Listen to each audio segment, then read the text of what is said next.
সম্প্রতি উপদেষ্টা মাহফুজ আলম একটি স্ট্যাটাস দিয়েও ডিলিট করেন। ওই স্ট্যাটাসে চুপা শিবির তথা গোপন থাকা জামাত শিবিরকে স্পষ্টভাবে কড়া বার্তা দেন মাহফুজ। তিনি বলেন, পাকিস্তানপন্থী জামাত শিবিরকে আমৃত্যু ঠেকানো হবে। ঢাকা বিশ্ববিদ্যালয়ে যারা জামাত শিবিরকে স্পেস দিয়েছে তাদের জন্য বিগত 50 বছরের তুলনায় আরও বেশি অপমান অপেক্ষা করছে। তার এমন স্ট্যাটাস জামাত ও জামাতপন্থীদের কষ্টের কারণ হলেও উদারপন্থী সমাজ এ অবস্থানকে স্বাগত জানায়। এর আগে মাহফুজ শাপলা ও শাহবাগ বাইরারি থেকে বের হয়ে জাতিকে ঐক্যবদ্ধ রাখার আহ্বান জানায়, যা নিয়ে হেফাজত মনে কষ্ট পেলেও দেশের মানুষ খুবই ইতিবাচকভাবে নিয়েছেন। দিনে দিনে সে মাস্টারমাইন্ড হিসেবে নিজেকে প্রমাণ রাখতে শুরু করেছেন। মাহফুজ আলম যে কিছুটা দার্শনিক চিন্তা করেন ও দেশের মানুষও ভূ রাজনীতি নিয়ে ভাবেন তা তার সাম্প্রতিক কর্মকাণ্ডে প্রমাণিত হয়েছে। জুলাই আন্দোলন মাহফুজ আলমের ব্রেন চাইল্ড বলে মার্কিন যুক্তরাষ্ট্রের ক্লিনটন ফাউন্ডেশনের সামনে ডক্টর ইউনূস যখন পরিচয় করিয়ে দেন, তখন তা নিয়ে দেশের ফ্যাসিস্ট বিরোধী স্বপক্ষ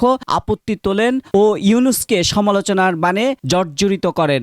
একজন বুদ্ধিদীপ্ত উদার মানুষ তার প্রমাণ রেখেই চলেছেন। তার ফেসবুক স্ট্যাটাসগুলো নিয়ে দেশের ধর্মীয় সাম্প্রদায়িক পক্ষগুলো বেশ বিতর্ক সৃষ্টি করলেও দেশের উদারপন্থী সমাজের কাছে হিরো বনে যাচ্ছেন মাহফুজ। বিভিন্ন হুমকি ধামকি ও গালাগাল দিয়ে মাহফুজকে কোণঠাসা করার চেষ্টা করলেও মাহফুজ এদেশের বৃহত্তর মানুষের ধ্যান ধারণাকে সামনে এনে নিজেকে হিরো বানিয়ে ফেলছেন।